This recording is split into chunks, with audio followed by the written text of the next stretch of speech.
Nah, gue akan ngejelasin tentang fundamental basics menggunakan kartu kredit sebenarnya untuk berbisnis. Nah, jadi kartu kredit kan punya image yang buruk ya sebenarnya. Tergantung lu cara pengertian dan cara pemakaiannya aja sebenarnya kalau pakai kartu kredit. Nah, menurut gue sendiri itu kartu kredit itu sangat-sangat menguntungkan sebenarnya. Menguntungkan itu mungkin nanti kan gue share di next video kenapa harus pakai kartu kredit ya. Jadi di topik ini cuma jelasin tentang kenapa punya kartu kredit itu bagus untuk bisnis. Nah, kartu kredit sendiri itu kayak kita punya ada eksternal duit di cloud yang bisa kita pakai on demand. Jadi kita butuh, kita pakai, tapi kita nggak harus bayar sampai certain period of time. Jadi tergantung kita pinter-pinter cara pakainya aja. Jadi kalau yang harus diperhatikan dari kartu kredit itu sebenarnya cuma ada namanya print date kalau nggak salah ya. Jadi di saat tagihan itu muncul, kita harus ngeh. Misalkan tagihan itu di print itu tanggal 20 misalkan, oke. Nah, tanggal 21 itu otomatis kita punya kredit tuh ke-reset. Nah, jadi tugas kita itu untuk bayar, oke, dan pakai sampai bulan depan, oke, bayarnya bulan depan lagi. Nah, menurut gue itu menguntungkan. Kenapa menguntungkan? Yang gue akan share tentang cara pakai kartu kreditnya. Nah, pertama ini adalah bank ya.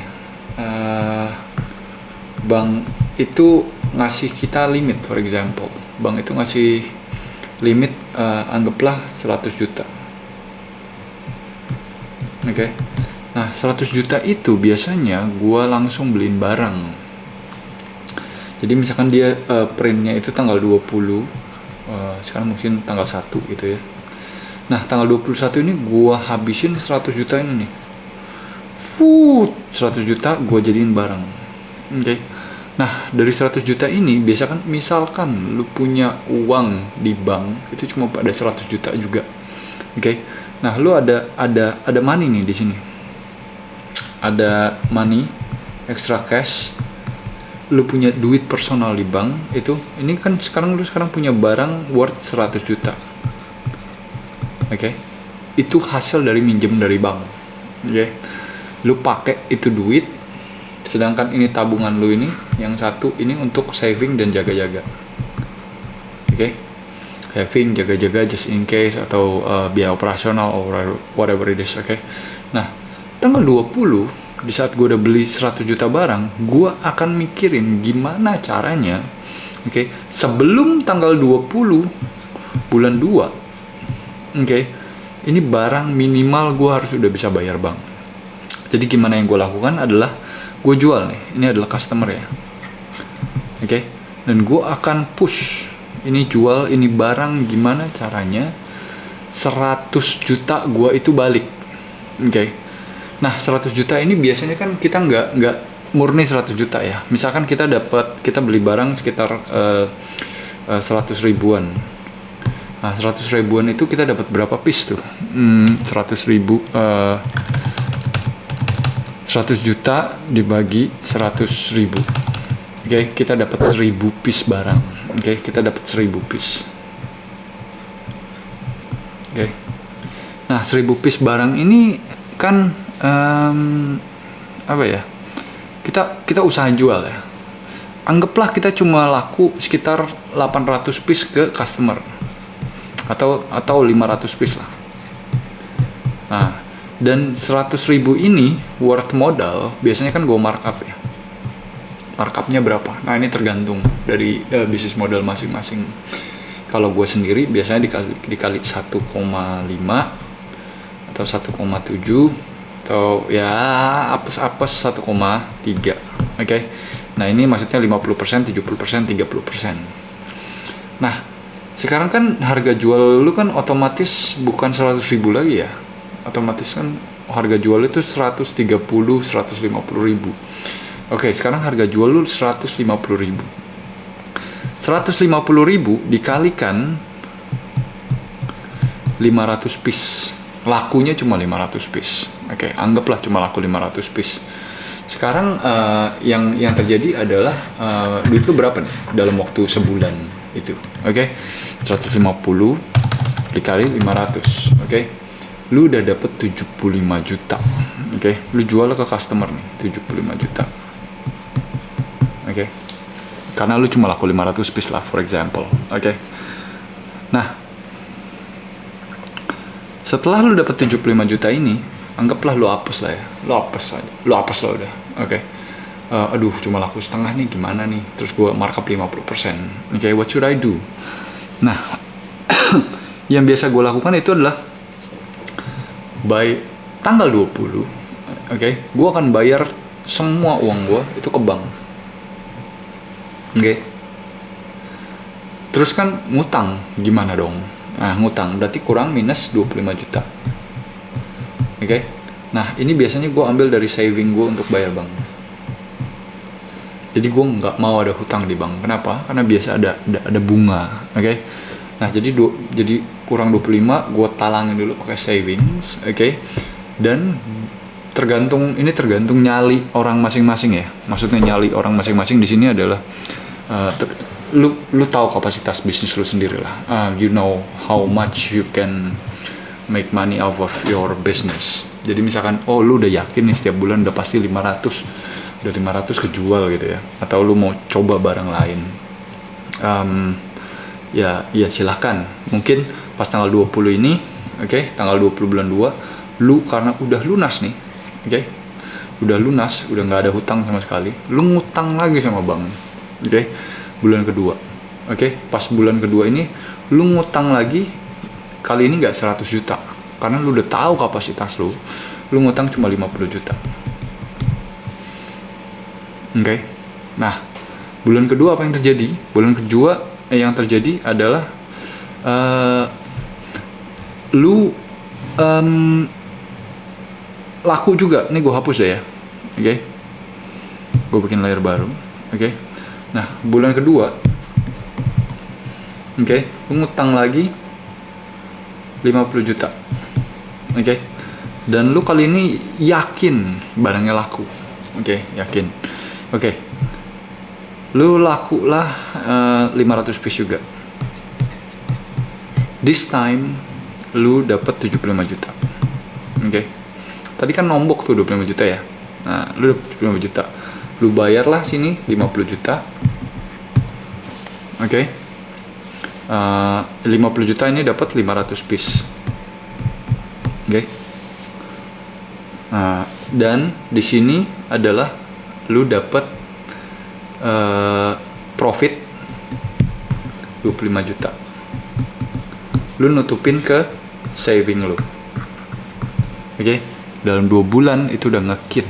Ibarat kata udah balik modal. Akan tetapi lu masih ada sisa 500 piece ini yang nganggur di warehouse lu. Oke. Ingat yang ini?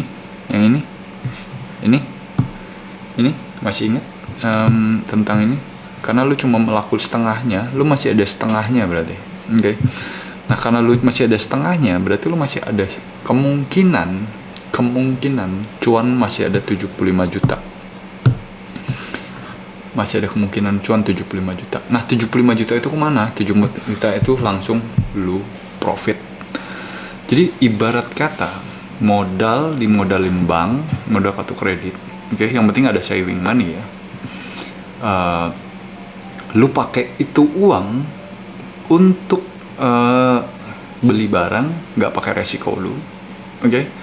Jadi skenario setengah riski, oke, setengah beresiko. Misalkan lu mau coba market gitu lah ya. Oke, kita coba market, kita jangan ngomong 100 juta lah. Kita ngomongin mungkin sekitar I don't know, maybe 5 juta gitu kan. I mean, biasa awal-awal gitu, atau 2 juta lu pakai bank. Dan ingat, bisnis itu is about confidence, nggak harus tentang market or anything. Dimana how you can win, lu yakin lah kalau gue bisa jual nih kayak gini barang. Oke. Misalkan lu masukin apa, as simple as mungkin tutup tutup kamera gini ya, ini cara dagang. Gue tahu ini tutup kamera ini bakal laku, misalkan for the next sebulan ke depan gue bisa jual sekitar 100 piece nih kayak gini. Oke, fine. If you can sell 100 piece, kalau udah segitu yakin, ngapain pakai modal sendiri? Pakai modal bank aja gitu loh. Itu yang orang-orang lakukan biasanya. Nah, kenapa gue tidak mau melakukan hutang bank? Nah, gue tidak mau melakukan hutang bank itu kenapa? Karena berbunga. Nah, kalau kartu kredit itu nggak ada bunga bos, selama situ bayar on time. Ingat itu, selama situ bayar selalu on time, tepat waktu. Ibarat kata dikasih pakai duit sama bank 100 juta itu buat modal, yang penting sebulan balikin, kurang enak apa? Nah, itulah kenapanya gue selalu menggunakan kartu kredit untuk berbisnis. Nah, nanti kan gue jelasin lagi in depth tentang kenapa harus menggunakan kartu kredit dari muda. Nah, ini basic simple rules 1. Nah, gue akan bikin lagi skenario di mana ini extreme measures. Extreme measures di sini adalah ini yang bikin gue cepet banget. Maksudnya cepet banget adalah extreme fasenya. Double. Double. Nah first kita ngomongin adalah first bank ini kasih lu 100 juta. Lu punya your own money itu 100 juta. Now di sini gue beliin barang, duit gue sendiri gue beliin barang. 100 juta udah pasti gue keringin, habis nih 100 juta. Nah gue kan measure biasanya, operational cost gue biasanya berapa. Misalkan operational cost gue cuma 10 atau 20 juta for example. Ya udah, kalau cuma udah tahu bulan depan cuma bakal butuh 20 juta sama biaya hidup gue 5 juta misalkan, gue tuh cuma perlu 25 juta save, aman ya, aman, bener-bener aman. Ini nggak boleh diganggu gugat. Kenapa? Kalau nggak diganggu gugat gue nggak bisa makan. Nah, setelah dapat 25 juta ini gue singkirin, 75 jutanya bisa gue beli barang. 75 juta dibeliin barang. Nah ini a bit risky ya. Jangan diikutin si crazy method. Ini do or die kind of thing. Jadi lu punya barang dalam 1 bulan, instead of tadi duit lu cuma 100 juta nih, lu nggak mungkin dong ngabisin duit lu 100 juta untuk beli barang atau untuk berbisnis, which is impossible. Lu crazy gitu loh. Nah, gue pakai duit gue itu semuanya kecuali operational cost for 1 month, dan biaya hidup for 1 month. Ini teknik, cuma hitung-hitungan matematika aja kok. Dan gue ngutang bank semua limit yang gue punya. Misalkan lu punya limit 100 juta. This is some crazy method how you double, triple, quarter up your money endlessly. Gue punya barang 175 juta. Gue markup 1,5. Nah, total aset gue itu bukan 175 lagi gitu loh. 175 dikali 1,5. Gue di sini punya barang worth 262.500. Nah, ini adalah total barang yang kalau laku semua. Udah dong. Nah, jadi dari 175 juta ini, gue akan kemungkinan markup 50% for example. This is just some lucky scenarios lah, kita ngomong simple aja. Kita markup 50%, if you're lucky enough. Nggak tahu deh, zaman berubah terus kan, kadang 1,5, kadang 1,2, jadi syukur 1,1, jadi syukur maybe. I don't know. Dari uang segini nih, selama operational cost gue nutup, I don't give a shit. Gue akan paksain untuk jual. Gimana caranya? Ya whatever. Lu mau ada spending marketing budget, maybe lu spend. Nah waktu itu back then gue saking crazy-nya, duit 25 juta ini juga gue pakai untuk biaya marketing. Oke.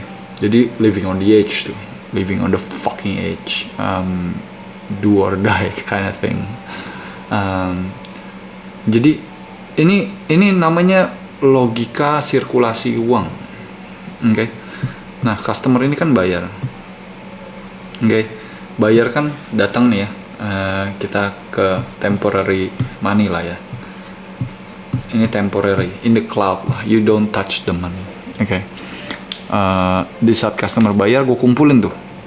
Kumpul sambil buat makan. Kumpul buat makan, kumpul buat bayar operasional, kumpul nombokin lagi ke marketing. Oke. Terus ngapain lagi? Oke, udah kayak gitu. Biasanya by the end of sessions, which is maybe tanggal 20 bulan 1, which ini this time tanggal bulan 2, which is gue ngutang bulan 1, sekarang bulan 2. By end of fucking session this, oke, gue harus make sure gue harus ada 100 juta di bank untuk membayar bank. Oke. Jadi dari sini nih nggak perlu setengahnya, bahkan I don't need even half. Laku setengah aja nggak perlu, bos. Nggak perlu gue laku setengah, cuma laku 30-40% aja deh. 30% aja deh, udah cukup, udah cover up. Jadi anggaplah gue laku cuma 30% gitu ya, dikali 0,7.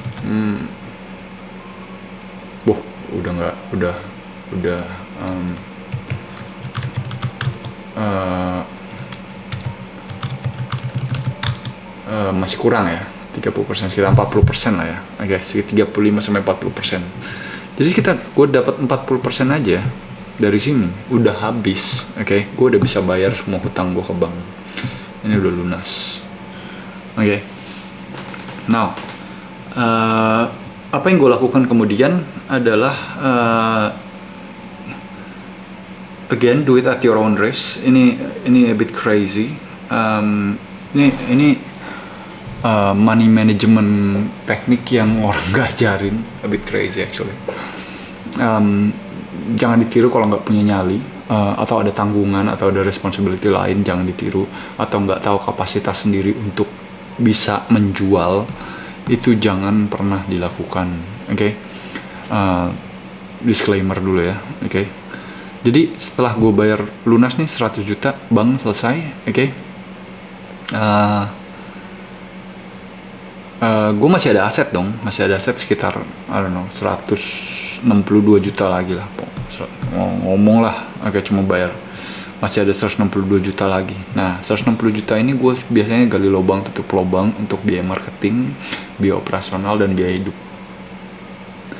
Nah, di situ gue gali dan biasanya per tanggal ini nih, per tanggal 20, oke, gue harus buang berapapun nominalnya menggunakan uang bank untuk membesarkan aset bisnis gue. That's how you do business actually. Jangan pernah sia-siakan kesempatan untuk dipinjemin uang sama bank. Kalau lu sia-siakan menggunakan uang orang lain untuk menghasilkan lebih banyak orang, it's a bit wasted, right? I mean, why? Kenapa lu nggak lakukan itu? Dikasih duit pakai, lu nggak mau pakai gitu. Karena apa? I don't know ya. Mungkin some people punya idealisme sendiri, atau mereka pikir riba, atau they think gue nggak mau hutang-hutang, takut apa segala macam. Sebenarnya nggak usah takut gitu loh. Hutang itu tidak buruk selama kita tahu cara maintainnya. Oke, gue gunakan hutang itu untuk menambah aset bisnis, memperkecil resiko. Ingat, memperkecil resiko. Maksudnya memperkecil resiko. Nah, jangan pakai teknik yang ini ya. Kalau yang teknik yang barusan gue jelasin ini a bit ekstrim. Ini resikonya double triple malah gitu loh. Bisa kemungkinan nggak makan gitu. Untuk memperkecil resiko biar kita bisa muterin uang yang nggak pakai uang kita sendiri. Alangkah baiknya kan. Oke. Dan kita dikasih term 1 bulan untuk menghabiskan barang itu. Berapapun nominal yang kita dapat, kita bayarkan ke bank gitu loh. Kalau kurang ya kita nombokin gitu. Nah, jadi kenapa gue bilang kartu kredit itu penting? untuk membesarkan bisnis. Pertama adalah lu cuma bayar biaya materai kalau lu lunas, which is cuma 6-10 ribu, oke? Nothing, coy. Mau berapapun limit lu, 100 juta, 200 juta, 5 juta, oke? Lu cuma bayar biaya materai. Lu dikasih pakai uang segitu banyak, bayarnya bulan depan. Kurang enak apa coba? Oke? Itu satu, itu baru satu tuh benefitnya, oke? Kedua, dari penggunaan kartu kredit, oke? Lu dapat poin, coy. Oke? Poin itu bisa lu redeem. Redeem kemana? Redeem ke I don't know, depends kartu kredit kalian ya. Ada yang berupa rupiah, bisa digesek jadi duit, bisa beli barang. Oke, secondly lu bisa dapat benefit yang biasanya lu beli di sini dapat cashback, beli di sini dapat diskon or whatever it is. Oke, itu second benefit. Ketiga, lu bisa dapat miles. Miles itu kayak Singapore Airlines, Garuda Flights or whatever it is, miles gitu-gituan. Lu bisa redeem free flights, redeem for free hotel. Itu udah kayak privilege pebisnis yang gesek kartu kreditnya tuh unlimited gitu loh. Kenapa? Mereka pakai kartu kredit dia untuk bayar business cost dan operational cost. Jadi semua pebisnis itu nggak ada yang pakai debit biasanya. Oke, pebisnis itu udah pasti pakai credit card. Ada kesempatan pakai credit card dia akan pakai, dia nggak peduli. Oke, selama nggak kena charge ya. Oke, kenapa? Dia tahu in the end of the fucking day berapapun tuh jumlahnya, gue akan bayar lunas. Oke, mau isi bensin kayak, mau beli makan kayak, mau apapun itu, apapun itu, bukan sok di sini, kasusnya bukan gedein ego apa segala macam. Kalau di luar benefit yang didapatkan dari menggunakan kartu kredit tersebut, gitu loh.